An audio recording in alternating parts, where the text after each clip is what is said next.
am Dan, and I will be evaluating Diane Eisner on her speech today. Diane Eisner is doing her speech number 10, which is titled Inspire Your Audience. The title of her speech today is Adopt Me. While doing her speech, Diane is to inspire the audience to improve personally, emotionally, professionally, or spiritually, relying heavily on emotional appeal. The speech should appeal to noble motives and challenge the audience to achieve a higher level of beliefs or achievements. Diane is doing speech number 10, and it's the last speech of the series Competent Communicator for Diane. Diane got her first dog at age 40-something. She is the proud owner of Houdini and Tara. Diane.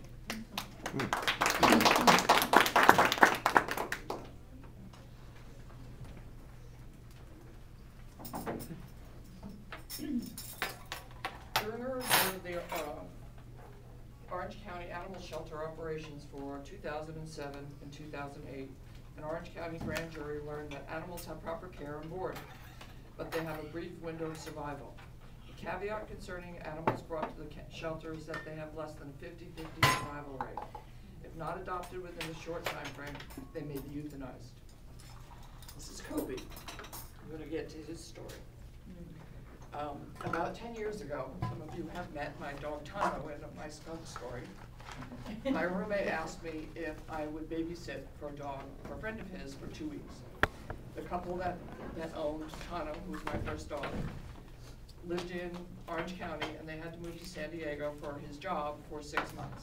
So they needed a house that would take a dog, a pit bull mix, 2 kids, and 2 adults for 6 months. And they could not find anyone who would rent to them. So they came back to me and said, well, we haven't found a home for the dog yet, would you keep him for another 2 weeks? And I agreed.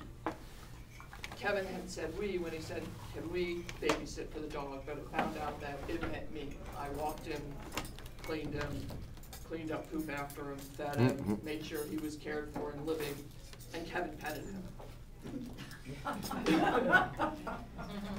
So after the second 2 weeks were up, the husband came back to me and said, I can't find a home for the dog. I'm going to have to take him to the pound. And I said, if I were you, personally, I'd give up the kids and keep the dog. I might be able to find a place to live then. I said, but you cannot give away my dog. So Tano became mine, and then began the saga of my crazy pit bull mix. Tano was a very loving, friendly dog. With a big blockhead. It scared the hell out of people. He would lunge at you in order to kiss you. So I had some interesting trials and tribulations keeping Tano. I finally decided that Tano needed a companion because I travel a lot and have a lot of outside activities. And I was babysitting for my girlfriend's 2 dachshunds and realized that I didn't want another dog. Just 3 dogs was way too much, and my pit bull and 2 crazy puppies just wasn't going to happen. So that was the end of the second dog. In 2007 and 2008, out of 36,000 animals that went to the Orange County shelter, over 13,000 animals were euthanized at a cost of $322,000. About 2 weeks after I decided I wasn't going to get another puppy, I was on a run with my running club, and some of you know about that. There was a couple walking down the water canal on Wardlow, and we were up on top of the canal, and they had this cute little dog following behind them with no leash, and I said, you know, cute dog, and the couple looked up at me and go, not our dog. And I went, really? So I walked around to where the dog could climb up the side of the wall and called him, and he climbed right in my lap. He was pretty messed up. He had a broken leg. His leg looked like chopped liver. So my friends and I decided that we would call the shelter. First of all, he wasn't my dog, and I didn't want to pay for the vet bills, but he was really cute, and I figured the shelter would take him to a vet. So we waited, and Orange County, actually Long Beach, came and took the dog. Really nice lady gave me her card. I'm sorry, it's just a little warm. Gave me her card and the card for the vet where they were going to take the dog. So after the run, I went and got my car, called the vet's office to find out that they didn't keep the dog. They gave it back to the shelter because it was an old break. There was nothing they could do about it. He was, whatever damage was done couldn't be undone. So in the morning, I called the shelter to find out about the dog. So what they told me was that the dog was in quarantine, and after 6 days, if the family didn't come, that was the window that the dog had. So I asked about, well, what happens next? Well, the dog's in quarantine was the only answer I would get. I finally figured out that after 6 days, because of his mangled paw, they were gonna destroy it. It's very expensive, up to $1,500 to amputate a dog. How many dogs can they rescue for $1,500? So 6 days later, it's 8 o'clock in the morning, I'm standing outside the Long Beach shelter, sorry. And I got Houdini.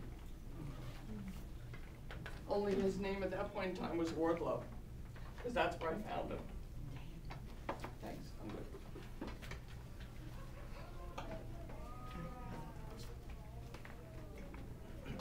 So I take the dog home, and I have a doggy door for Hano, so he can go in and out when he wants, so if I don't get home in time, I don't have an accident in the house. And the first day back, I dropped Eugenie off at the house, show him the doggy door, and I head for work. And I get home, and there's a phone call on my answering machine at home. We found your dog, at least we think it's your dog. He's been hit by a car, we took him to the vet. And I ran right over to the neighbor, and she said, well, we thought we saw him with you yesterday, and we think it's your dog, and we took him down to Banfield. I said, well, it's too late now, I can't go get him, they're closed. So I called him in the morning, and I went and got the dog, and I couldn't figure out how he'd gotten out. So I went and looked at the backyard, and I have these nice wrought iron slats, and I have this dog who's about this wide, and apparently when you compress all the fur, he fits right out. So I ran right over to Home Depot, and I get chicken wire, and it's this high, and I attach it to the back of the wrought iron fence, and I put one of Tano's tags on the dog because he doesn't have tags yet. So I get back from work, and I get off another phone call from another neighbor. We have your dog. I said, well, drop him over the fence, and if he gets out again, there's nothing I can do about it, because I now have a foot and a half of chicken wire in the back, and I have no idea how this little 3-legged dog, because his other paws like this, got out. So he and Tano spent the next 24 hours in quarantine locked in the house while I put up this much chicken wire. So this dog can't get up this much chicken wire.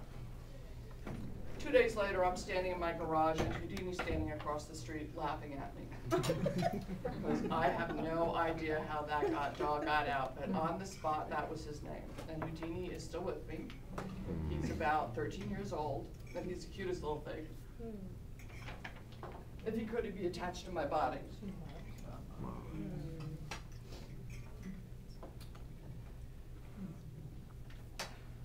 It's estimated that 8 million dogs and cats, sorry, in our shelter. Laura, do you sell waterproof mascara? Do you? I think I'm wearing it. All right, because I need it. It's estimated that 8 million dogs and cats enter shelters every year. Half are adopted.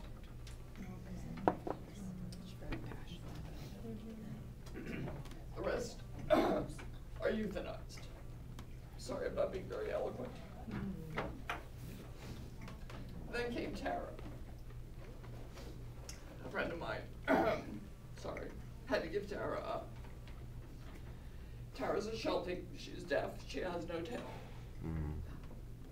When I first met Tara, she had no hair on her legs and no hair on her chest. She chewed the hair off her legs and scratched the hair off her chest. She had a bad stomach. She peed on the floor. And my girlfriend didn't want to send her to the pound. Sorry. Tara's been with me 5 years. I now have tile floors. That's good. Yeah. The living room is off limits. Yeah. Then came Cody. A friend of mine works for, she does fundraising for a group called the Arc of San Juan. Cody's a pit bull. He would definitely be one of the 50. A lot of shelters won't accept pit bulls. So they send them to Orange County, so they can say they're not a kill shelter. But the ultimate result is that the dog will probably be put down. So what can we do about this? New Hampshire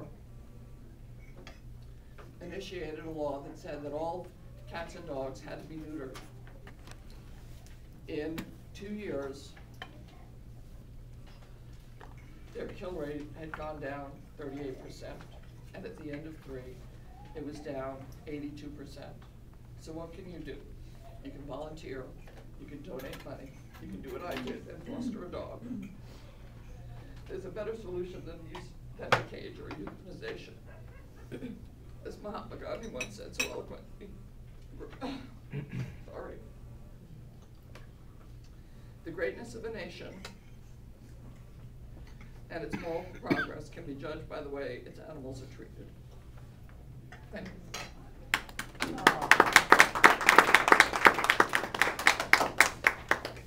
Thank you, Diane.